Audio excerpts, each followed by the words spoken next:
Cooksy Mob, what is up? How we doing? I'm back, guys, and I want to talk a little bit about Loretta Lynn's. This is the most premier amateur national in the sport. A lot of who becomes the next superstar is determined there. While that's not necessarily fair, it's still true. I want to talk to you a little bit about the sport and kind of how the amateur system's broken and let you know what people are actually shooting for. Is there really a pot of gold at the end of this motocross dream? I think they've been selling you some wolf tickets on that one. So anyway, we'll get into that. But first, I want to talk about Complete Med Solutions. If you're tired, dragging, whatever you need, hit up Coach Rob, Complete Med Solutions. They will draw your blood, figure out exactly what's going on with you, and get you a program optimized exactly to your physiology. So, Epic Garage Designs. Check out Epic Studio, dude. How badass is this place? Epic can do anything for you. We ship all over the United States, slat wall, flooring, cabinets, whatever. Ridestrapped, ridestrapped.com, home of the famous Let's Go branding goggles. Check them out. Use Cooksy at checkout and get free shipping. CF7, CF7 for Cooksy users. Use code Brody and get 20% off. CF7, what a cool brand. So check them out. And now, guys, without further ado, let's get into what makes this whole system of amateur racing, and is there really a carrot at the end for pros? So let's get into it. You need people like me so you can point your fucking fingers and say, that's the bad guy. So one of the biggest lies told or exaggerations allowed to exist in the sport is that there's fame, glory, and money at the end of the motocross rainbow. Unfortunately, yeah, for some people you can do that. But let me explain to you how it works. You start off as an amateur, and these promoters, there's a lot of money around these events. And if you think if there's that much money in the amateurs, there must be that much more in the pros. Unfortunately, when you go pro, nothing changes except for stiffer competition, and that's it. You really don't get paid much. The payment will not cover your weekend. There's nobody racing the outdoor nationals right now who is living off purse money alone. It's just non-existent, which is crazy to me in this day and age with streaming, ticket sales, and the fact that these tracks have existed for so long. Too many people are taking a piece of it. But there is still the dream that you can make money. There are guys, and they've got people to keep quiet because the manufacturers, Honda, Yamaha, Kawasaki, they've all gone in. They use this as advertising. That whole thing, win on Sunday, sell on Monday, they're still using that same. Is it outdated? I don't know. Does it work? Yeah, kind of. Maybe not like it did in the 80s, but you still have to have a competitive bike. I would guess that Suzuki doesn't sell as many bikes as Honda, especially this year. And that's a direct result of performance on the track. We all know that Suzuki's outdated and it's not as good, and everybody just wants the latest. And we want to watch these premier racers and figure out, but they're millionaires, right? They're gigantic. They're making all this money. Well, no.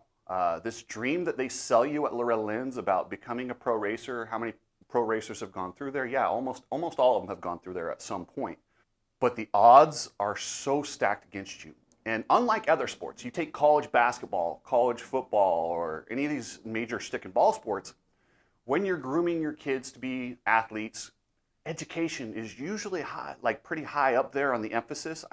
And no need to correct me. I know there's some other sports that don't do it, tennis or whatever. They pull them out of school. But they actually encourage to do the sport to get an education. Motocross is different. It's almost backwards. They're like begging you to just get your high school diploma. The winningest rider of all time didn't get his high school diploma until last year at age 40-something. That's not okay. That's not something that we should encourage.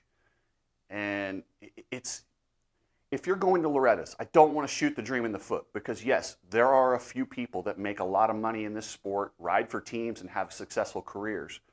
But the way this is set up, promoters, the same actual promoter that's selling you and taking all your money at Loretta Lynn's is the same promoter exploiting the pros and selling wolf tickets, as they say, selling you the dream that there's a pro career waiting for you on the other side, when in reality, a lot of these racers lose some of the contingencies.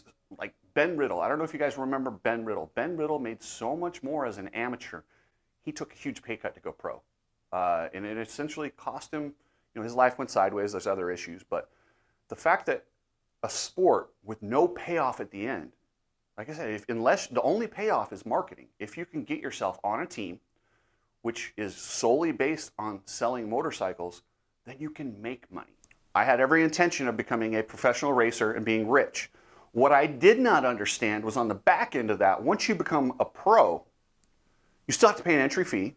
Your purse money is next to nil. The only way you can actually make a lucrative living is to get on with a manufacturer, a factory rider. Then you become paid by a factory, not by the actual professional racing. That's how you become rich in the sport. Essentially, you're a marketing tool for a brand. Well, there's a series right now, the World Supercross Series, is trying to change that. They're trying to do they're trying to make these teams an equitable partner in the whole process so that there is a profitable league at the top that you can go to, that you can advance to. It blows me away that in 30 years, professional motocross is still racing for peanuts, but yet dangling the carrot of you can be rich, factory, national champion, all those things without paying. I can't believe these promoters have got away with keeping all that money for that many years. But I digress. There is a chance you can make it in this sport, but don't sacrifice education. Education is important. Do not pull your kids out of school and send them to these training facilities. You can, but don't compromise school. Damon Bradshaw, one of the best racers to ever do this, he literally flew back and forth and got his high school diploma at a regular high school. True story.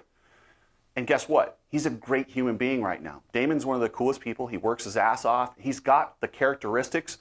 His parents raised him to be a hardworking person and not to be this entitled asshole. And that's what I would recommend you do with your kids. Teach them basics. Teach them hard work. Teach them that even if this racing thing doesn't work out, the skills and the drive and the things that you learn racing can be successful. They can get you to the next level in whatever you choose.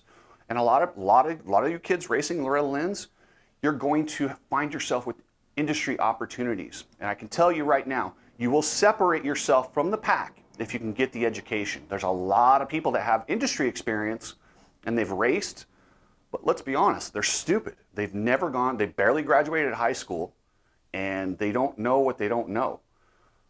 I was lucky enough to break away from that, get my college degree, and I've had a lot of opportunities simply based on the fact that I had the experience. I raced, I did all that. It wasn't very good, but it is what it is. But I also got to do the college education.